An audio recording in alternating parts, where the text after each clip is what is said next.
Hey everyone, we've got an awesome episode of Scrotus Potus this week. Two fabulous comedians in Will Franken and Louis Schaffer. We're going to talk a lot about things. We're going to talk about Donald Trump Jr., the State of the Union, how's America doing, the environment, North Korea, American retirement, and American obesity. Tackle it all. Share, listen, do whatever you want with the podcast. It's Scrotus Potus.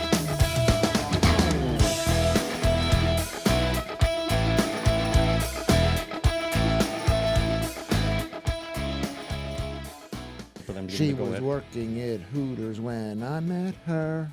That much is true. Okay, it is another episode of Scrotus Potus. Cue the applause. Yeah. Yeah. We've got some great guests today. Returning guest, Will Franken. Thanks for coming back, Will. Thanks for having me back. Right. And new guest, Louis Schaffer. Nice to have you here, Louis. Why don't you tell us where in America you're from? I'm from New York. I was born in Brooklyn and raised on Long Island and lived in Manhattan for 20 years. And so I'm like a Jerry Seinfeld Jew. Yes, and how and or more like a Joan Rivers Jew. I think Joan Rivers Jew. Yeah, yes. someone whose father had a little bit of money, but the mother wanted the more money, so they moved out to a suburb where they couldn't afford it, and then the tension arose. Gotcha. And how long have you been in the UK now for? I've been here for 17 years. And how do you look at? I mean, because we sort of talk about the state of America. We always sort of go, sort of the state of the union. How do you feel the state of the union is since you left? I mean, since you left and now where it's at. How do you find America is? I don't know. I think it's probably the same because America does best when it panics. Will, what do you think of the state of the union right now?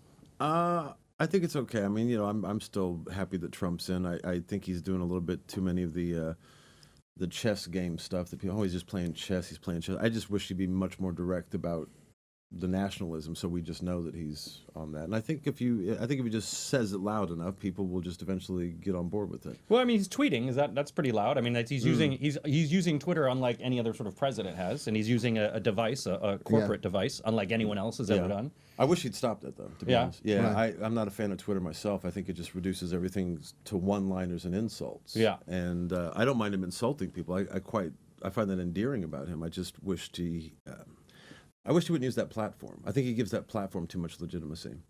And do you think, I mean, is America healthy, wealthier, and wiser now? Or do you think that we still got some troubles? Well, I still believe, I keep going back to the election. I mean, the election shows that America still had some health left in it, that it wasn't ready to go marching off into this transnationalist dystopia. And so just I know it was electoral college, popular vote, and all that stuff, but just by the fact that he won, puts me at ease a little bit that they weren't ready to flush it all down the toilet, and they are sick of political correctness and all of this left-wing agenda stuff. So I think it's just the last gasp. Before the whole thing goes down the toilet. But that's your actually. career you're talking about. This is not the personal insults. We're only a couple minutes in. That's your show, isn't it? Yeah, no, it's not. I'm Louis Schaffer. No, it's not. Other people are successful. I never say that other people aren't successful. I think America's going to be. I think the West is in trouble, and it doesn't matter. And Donald Trump is not going to save the West. He's not the man. He doesn't have a real ideology, and he doesn't know what they should be doing with the future. So how can he save the country? He knows what needs to be said. He knows. I always go back to radical Islamic terrorism. The fact that he said that during his inauguration, because there was a lot of talk. Oh, he's not going to mention. Oh, he is going to mention. Oh, he's and the cabinet and Bannon's telling him one thing, and some people. But the fact that it came out of his mouth during the inauguration, I think, was seismic. No. I don't think it was. Well, who else was going to say it? No one else was going to say it. Nobody else was going to say it. But it. the fact is, he said it. He got a rise out of people. He just says things. If it gets a rise out of them, and it's somewhat successful, he'll say it again. He didn't believe in any of that stuff. He didn't. He would but have why said is he choosing conservative platforms rather than because liberal he was. I don't know why, but I guarantee you, if he had said candy and flowers, and people had gone, yeah, candy and flowers, he would have said, we're gonna candy and flowers. This country needs candy. That's all Donald Trump. He just needs to do it, though. That's the thing. He just needs to do it now. He's not going to do it because he's not a man who can do that stuff. Do you think that's it, or do you think that he's not being allowed to? I don't think you could stop Donald Trump from doing anything. Are you crazy? No. Russia? No, I don't think Russia can stop him from doing So things. you're on the sort of mantra that this whole thing is going to collapse anyway, and nothing he can do to save it. America is going to fall. Especially not him. He's not going to be able to do it. He said some nice things that a lot of people agree with. He said some things that people didn't agree with. Like what? Like, I'm with you in a lot of the different areas that he said. He said, you know what? A country has to defend its borders. Yes. And so that's a positive thing. But He wasn't thinking about that. He just said it, and he said it to the type of people who would be happy to say it, hear it, and then he said it. So do you think he's playing on this sort of town hall hyperbole, where Yes. he's just doing with this sort of big echo chamber? So do you actually think there's any substance to the man then? No, I don't think there's any substance. The same way there's no substance to the man. And what about Obama? It's the same thing when he was in New York. When he was in New York, and he took a beautiful old building and he destroyed it to put a new building. And he basically said, The I would've- Grand Central thing. No, that's one thing that he did. Yeah. That wasn't even that beautiful, the building that he did at the Hyatt Hotel next door. But he took the Best in Company, was it the Best or the Bonhotel or one of the, and it was beautiful Art Deco building. And he said, there's no market for it.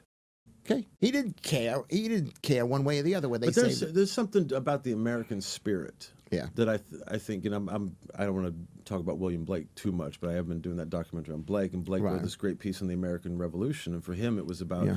he captures the American spirit that there's something in Americans they just like to fight, like the real American thing, the whole rebellion against King George. In a sense, was about, fuck that with the taxes, fuck you. Yeah, and there's yeah. a little bit of that, and Trump represented that. And Trump is also, I admit, he's very gaudy. We were just talking about Hooters before Yeah. taping. That's what I like about it. It's He's it's the a Hooters gaudy, president, trashy, Right. restaurant, and he's a bit like that with his steaks and Yeah, I'm not a big glitz. fan. I mean, I'm not a big fan of anyone who eats steaks well done. Well done. Yeah. Oh, that's the only way to eat them, I think. Jesus Christ. I think Burnt I think to you a eat him while the crisp. cow is alive. So Trump's also his approval rating apparently they're saying was 36%. Yeah. And he's saying no, it's fake news, 40%. But still, that's pretty low. Yeah. Right. Is it something to worry about? And do approval ratings even matter? Because little things can change it. He's already in. So Yeah. what's it going to do? Yeah. Well, it's funny because I had a gig in a place called Franken on Sea. I don't know if you've heard of it, but it was funny because I had a driver and the geezer was really slagging off his missus, and for like an hour and a half, that's what I heard. And then once I got to the gig, it was very, very middle class. The tone completely changed, and they were talking about Trump. And one of the guys said, "Oh, there's an American that lives out here. He's from Brooklyn and an actor, and he actually likes Trump. He voted for him." And I said, "Where the hell is this guy? I want to meet him." He's an actor from Brooklyn, likes Trump, and then he ended up not showing up, but the other guy said, "Oh, you voted for Trump. Well, enjoy it while you can, because he'll be gone in less than a year with the whole Russia thing." And I listened to them, I go, "You actually believe all this stuff? That he'll be gone in less than a year?" I think, no, he's gonna do. Well, it's like Theresa May. How popular was she? And now she's not. And I think that could happen with Donald Trump. He could pull it. He could pull it out. Yeah. I He May's was, he not. was elected, but he was elected solidly, though. She wasn't. May. Yeah. May's not going to last. I don't think May is going to last either. Nope. I don't think May is going to last till December. If they were May till smart, December. Yeah. Is that a joke? That I just thought of it, but yeah, there it is. That's no, what no, we do you, here. Yeah. You know, Joe, I totally see that. But the doomsday clock has been moved up. It's closest to the midnight that it's Yeah. been since 1953. You've got William Perry, who's a retired nuclear strategist, who basically says we're at the closest now at the end of times, and it's not really Trump's fault. It's some frisson that happened somewhere because a lot of times that America has now modernized the nuclear capabilities to 3 times what they had like 20 years ago. What America has. Yeah. I heard they were all rusting out. That's No, just they've been what- modernizing it. They've been modernizing the hell out of them. What, since Trump? Well, since it started with Obama, but it started and since they've been getting it. But the problem is, what happens is you have all these other people that are like, "Crap, Yeah. the only way to get in is a first strike." Yeah. Because Russia's got an aging thing. If Russia did have a problem and there was a problem in Ukraine, the best option is for them to throw a first strike because America is going to just level you. So you might as well throw one out first. And that's obviously the problem that people worry about North Korea. There's no solution to North Korea except to let the country rot. You can't. Assassin. But it already is rotten. I mean, Yeah. it's rotten. Yeah. They've got the highest rate of meth addiction in the world. And What, even North Korea? Yeah. Wow, you know all sorts of stuff. Yeah. Right? I Yeah, thought that was Missouri. well, it's because it keeps them fed. Yeah. Meth heads, they'll work hard. You don't need much. Yeah. But the problem is it's spilling over to northern China. Yeah. And so the Chinese are like, whoa, what are you doing? You can't get all these people. But, I just associate meth from where I come from. well, heroin's a big problem. We've got into that, but heroin's a huge problem in America right now. Why does America But that's have to deal cool, with though. North Heroin's Korea? cool. I mean, because they're threatening America. But America, I think because of the protection that they've offered to South Korea, that we will be there. You've got other countries that have signed up. Australia is basically, if South Korea gets attacked, Australia is obliged to Right. go in. There's other treaty nations that are obliged. But what would South Korea ever do for us? I never met a more ungrateful nation than South Korea. The United States basically made that country one of the richest countries in the world. And it's almost as bad as my ex-wife.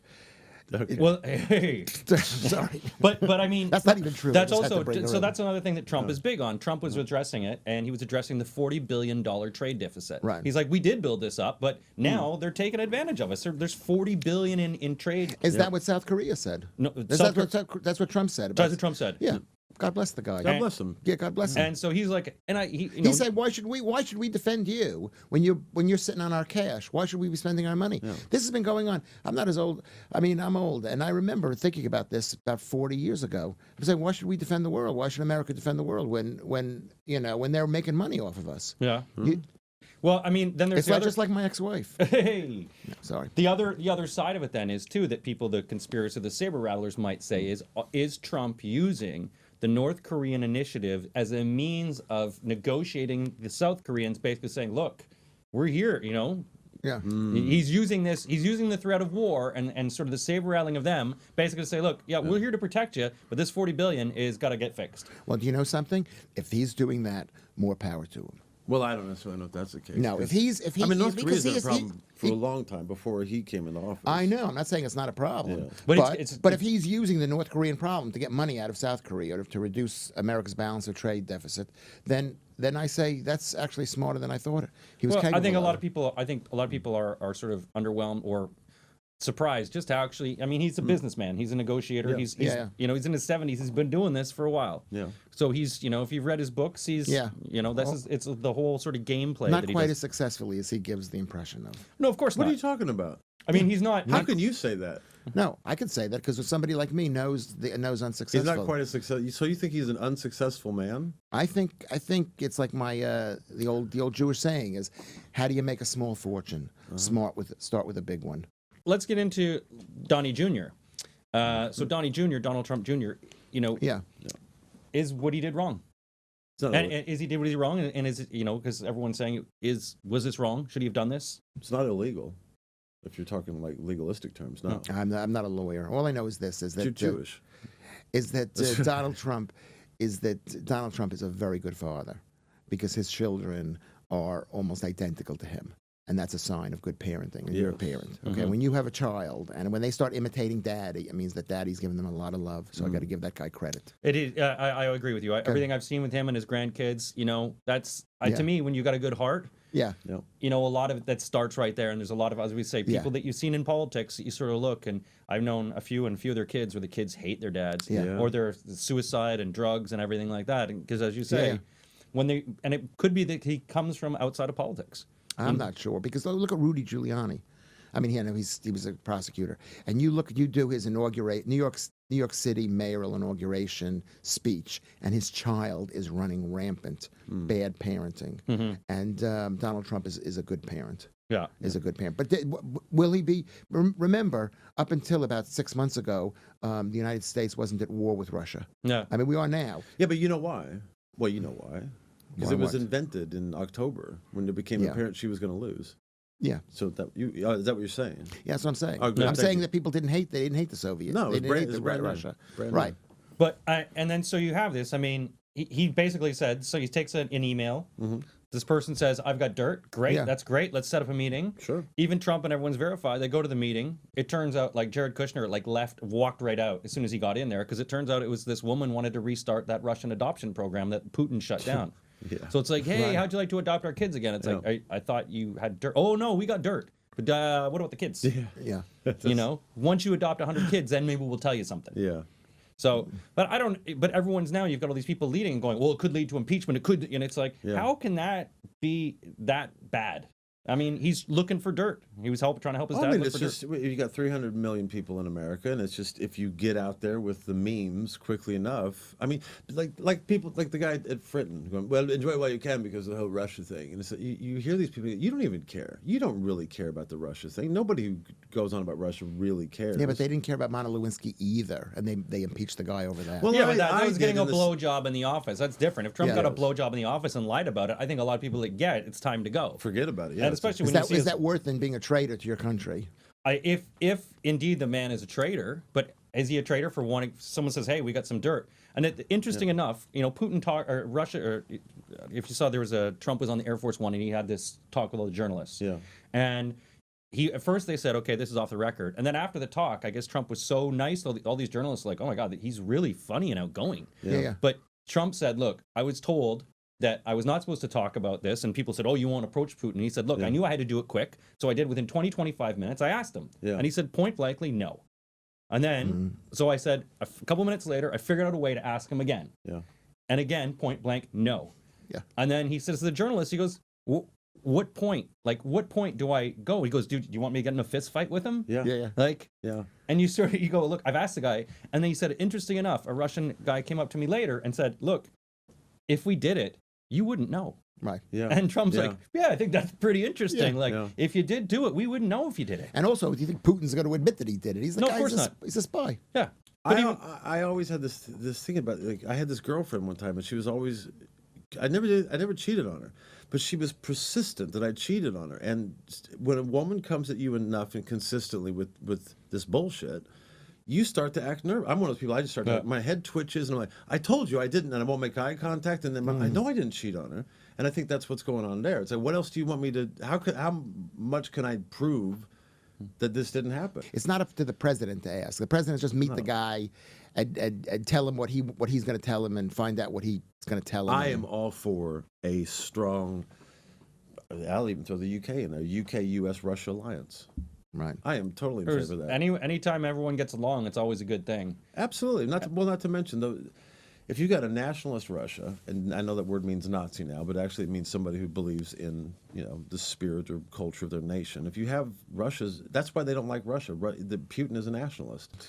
But you also have to look that there are similarities between America and Russia in that in the Russian Revolution, when you have the sort of the old empire, when they sort of toss them away, the old empire was basically just the European power. And I think what they were saying is the Russian people felt that they were losing their nationalism, they were losing it. And part of the communist rush and the Russian Revolution was to get rid of these heathens, get rid of these European powers. Right, in 1917, the revolution. Yes. Yeah.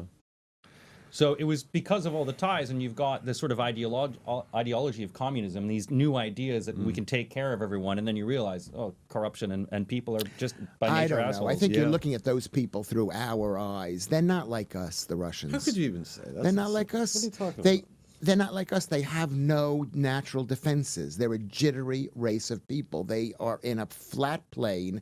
There's nothing but flat from here to forever. And they're living right in the middle. And they've had the Vikings came in, the Genghis Khan came, whoever these people came in. They're always coming in. And so the only way they could defend themselves is by being full-on proper mental.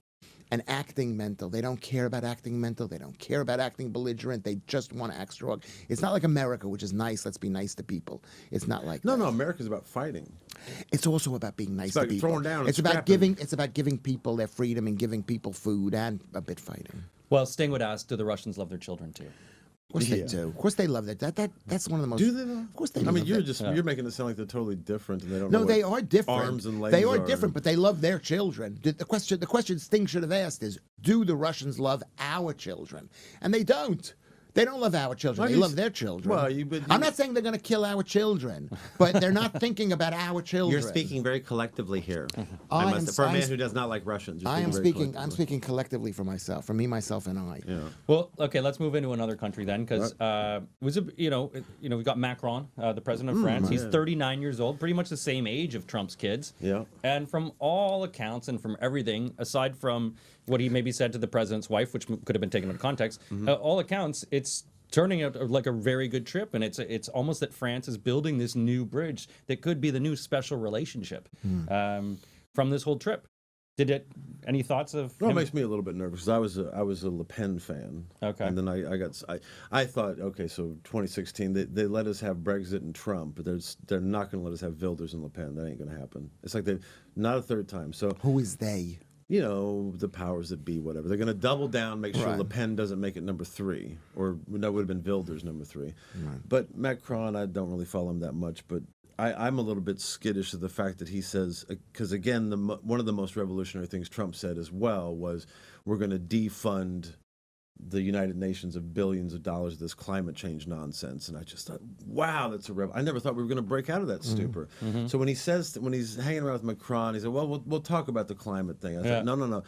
you're a conservative. We voted for you for these conservative reasons. You need to say why the climate change is bullshit and just stay on that. You don't need to rethink it. I don't want to have some kind of deal.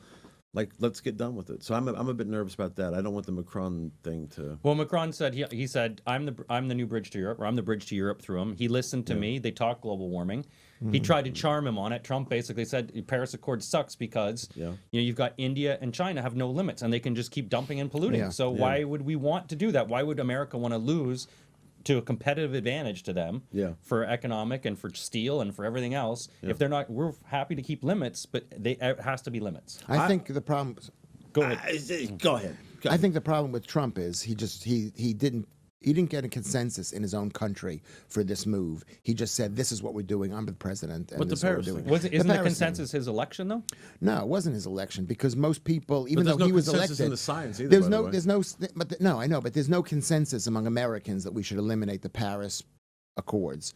But the reason why Macron is siding with Trump has nothing to do with us being friendly with Trump, him being friendly with Trump or friendly with America. I think it's a Brexit thing. I think he's just saying to, it's putting more pressure on Theresa May and the Tories here. That's why and she's the got Brexit. to pick a side like ASAP if she wants. Well, to I mean, stay on. I It think doesn't matter if she picks a side or not. has It's to. is that what France has done is they said, look who my new best friend is. Yeah. It's Donald Trump. You have no friends, England, so you better be nice. I guarantee you there's going to be a war. I'm going to guarantee. Okay, this. I guarantee a war. Guarantee a war. Okay. Between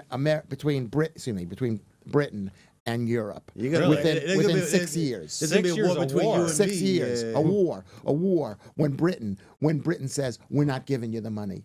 And what do they have? what they will develop an army just to mess up the Well, I mean, English. Germany has a modern army that's used for patrolling immigrants, but no one really has an army. No. They And have. do you think England has do you an think? army? But I mean, okay, look at it. If there was going to be a war, it's going to be England versus Spain. If it is, then it's going to be Gibraltar. Yes. Okay, that's one. So, but those are two NATO countries, and America is going to eventually go, yeah, just stop. Yeah. Stop it. Yeah. Because Spain, again, if they wanted a war with Britain, it would get trounced quicker than they could That's even one imagine. country, but it's going to be France and Germany and Spain. What against Britain? I mean, I don't know if this is a joke. I don't know if- Are you actually doing jokes? I don't know what this is a joke. I don't know if this is France true. and England are going to I'm go just to war taking. I again. just said 6 years, maybe 10 6 years. years, could be But 10. I think it's going to happen because there's money involved, and you know what happens when there's money involved is that people get bad feelings when there's money involved, and there's money involved with Europe wanting money for Brexit. I was at a gig in Newcastle. One of the things for this Blake thing I'm working on is I'm interviewing. I say, I'm interviewing Vox Pops, and I'm saying, what was your first British hero? Like for me, it's the Beatles, right? And I was up in Newcastle, and I was asking this couple, I said, hey, what would you consider a British hero? And well, I don't think the term hero really should apply nowadays because, and she ended up calling me racist. She said the question was racist. And How old was she? In her 20s? we were talking about mid-20s. Yeah, okay. You know, and but this is this. I mean, it's funny if it just happens on the university, but this kind of mentality has shaped policy. Yeah. And so, like, we actually live in a world where, like, nobody to even say that you want the hero or like the world needs a hero is like. Well, you're considered a lunatic. Well, people but did Trump, say that. Trump was a hero for me because I thought we were never going to wake up from this politically correct nightmare. And so when I would see the man say, "Oh, I know you're such a perfect little reporter, never heard any bad words. Oh yeah, look at him, so perfect." I thought that's it. Right, That's the first thing we need somebody to acknowledge the errors in the system and to come like he did, like come in like a wrecking ball, and just basically like expose it for the fraud that it is. Climate change on down. And then we can start to rebuild something. So he's done a good job at breaking it down. Now he's got to, and I think some people make a very good point when they say, you know, he needs to start off with some domestic stuff like healthcare? I don't know, healthcare. I don't know if any country can do it like Britain did. I love the NHS because you save like a lot of fucking money when you get tonsillitis or something like that. But I don't know if it can work for a country. Well, it's funny because like Trump America. said on that chat with a journalist on Air Force One that solving the healthcare problem, the only thing more difficult than solving the healthcare problem is trying to solve the Palestinian-Israeli crisis. Yeah. And so I think it comes to a point because they just did this study of laziness and they counted steps and it was how many steps that people took, and it found that America. Well, they take the worldwide average was 4,961 steps a day, and they did this by walking steps. Walking steps. They did this by Stanford University tracked 717,000 mobile phones, somehow. Wow. So they tracked all this. The UK averages 5,444 steps a day. We're quite active. America does 4,774 steps a day, but there's a huge divide between the fittest and the not fittest. Yeah. Well, you have Hong Kong led the way, but you've got 28% of Americans are clinically obese. Right. And they also say Saudi Arabia actually follows behind it at 27%, Japan at 5%, and U.S. cats and dogs as well have an obesity of 33%. Wow. Right, because they've got emotional problems. Is there anything to do? I mean, because Canada doesn't have the same level of obesity, but we're catching up. I think what needs to happen is we need to have a bunch of female comedians doing brave one-woman shows about learning to love yourself, and just send them over to America, and they say you're fat, and just love yourself for being fat. And if anybody shames you, that's the only way to solve this problem. I think at the end of the day, One-woman shows. One-woman shows. at the end of the day, the assumption is that being fat is a bad thing. At one time, being fat was Yeah, a Bruegel. good thing. Yeah. Was a good thing. The alternative was starvation. Okay, so then what happened? You're too black and white. But No, but that's where it came Starving from. and fat? Because that's what Americans are. I think you're saying that because first of all, fat is the way Americans are fat is they are a little bit fat is fat. Like I am about 20, 30, 40 pounds overweight.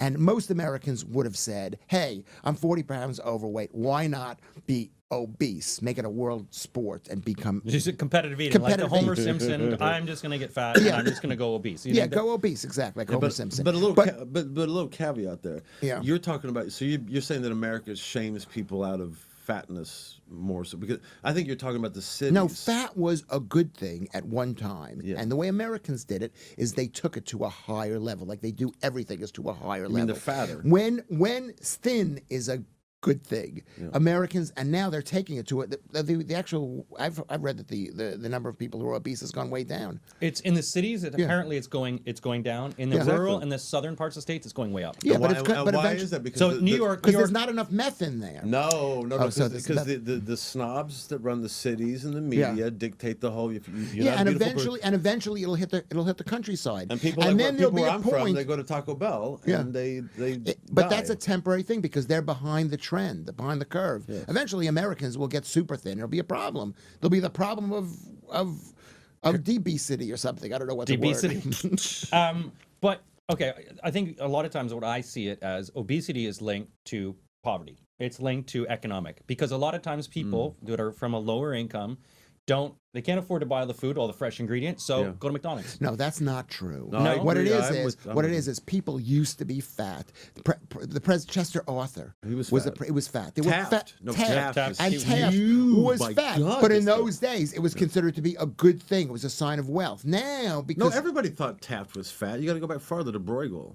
I don't know who Bruegel is. You know, the But artist. okay, I get Was it, but Bruegel? that was a different thing when we He wasn't when the president. you're talking about when health rates and infant mortality and all these different rates where survival was just it was fucking hard enough. Yeah. Yeah. But now that you have it, where particularly the highest rates of obesity are all in the South. You got the Mississippi, Arkansas, Alabama, places that are large. Right. And it's mostly because of socioeconomic circumstances. No, it's I- not. I It's because agree they're with living Wade on this because one. they're not hip to the fact that it's cool to be thin.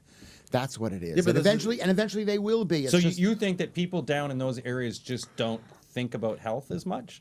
they don't think that it's a problem. Because they don't know. Like in New York, people think, okay, we're fat, that's a problem. Yeah. It's getting to the South, and eventually they will say there's a problem. And by the time, it's all about what's cool, you know? It's But like, okay, you also have New York with a median income of say over $100,000 Right. in Manhattan. That's wealth. It's all wealth there. So Yeah, but the link is that you He's don't spot. have. He's spot on. No, with he's this. wrong. No, You no, are no, no. really wrong. You were okay. You can. He's really wrong because what you're doing is it's I'm the wrong fat shaming poor people. What is it? I'm fat shaming. No, you're poor not. People? You're just saying You're there's a poor shaming fat correlation. people. I'm poor shaming fat people. There's a correlation. You could say the thinness has to be how close you are to a subway line, and that people who live in Manhattan are closer to a No, no, no, subway but line, you have or to- how high a building you live in. No, what thinness has to do with is it's a cultural. They've experimented with fat, and they love being fat, and now they love being thin, but the word hasn't spread Exactly. to Mississippi yet, which it will. It has nothing to do. And the fact is that people with money are always on the ahead of the latest trends. You just proved his point. No, I'm not. People with money are always headed to the latest. No, you're saying it has to do with money. If you gave people in Mississippi money, right? Without having them figure out how to get the money. Cracker Barrel. Right? They'd be even fatter. So That's right. the other, well, I'll touch on one last quick point, which is retirement. They said the average American who's still working has 3,000 saved for retirement. The average American who's near retirement has 12,000 saved. Right, and that's where you're wrong. Again, Wade, you're wrong. Okay, this is from the National Institute Retirement Security Study no, that they've was got produced last 3,000 week. in cash. suck on that. What is the average wealth in property that people own?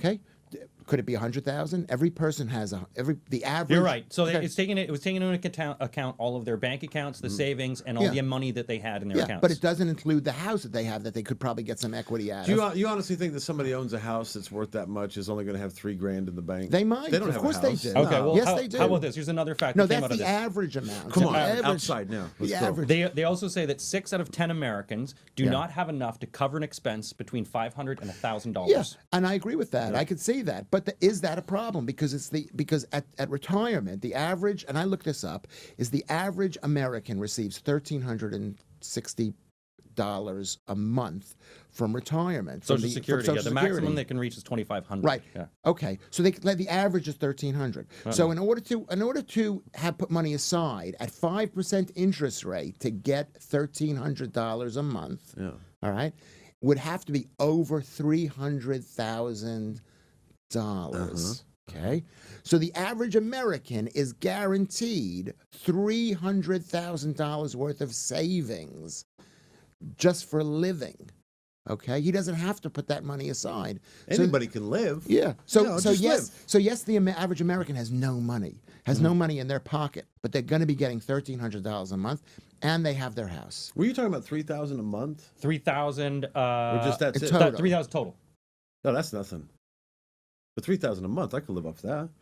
Well, comedians. No, it's not $3,000 a month. They have $3,000 in the bank. 3,000 in the bank. And That's a nothing. huge number. No, I understand this. I'm that way. That's the way I live. I've got no money, but I do have some equity in my house, And I you got do. some girls. And I've got some girls who are willing to front me some money. You get the money where you can. Yeah, sure. It's a very heavy price to pay. Yes. But it's available. That's the point. When they say only $3,000 in savings, it'd be one thing if the whole country were bankrupt and the people weren't going to get the $1,300. And it would be another thing if people didn't own houses that were worth hundreds of thousands of dollars. So do not worry, Wade. Don't worry. I won't worry. Well, we've everything's come to all sort of the end of the show, and this is the time where you guys can plug. You got Edinburgh? Guys both going to be in Edinburgh this year? He's going.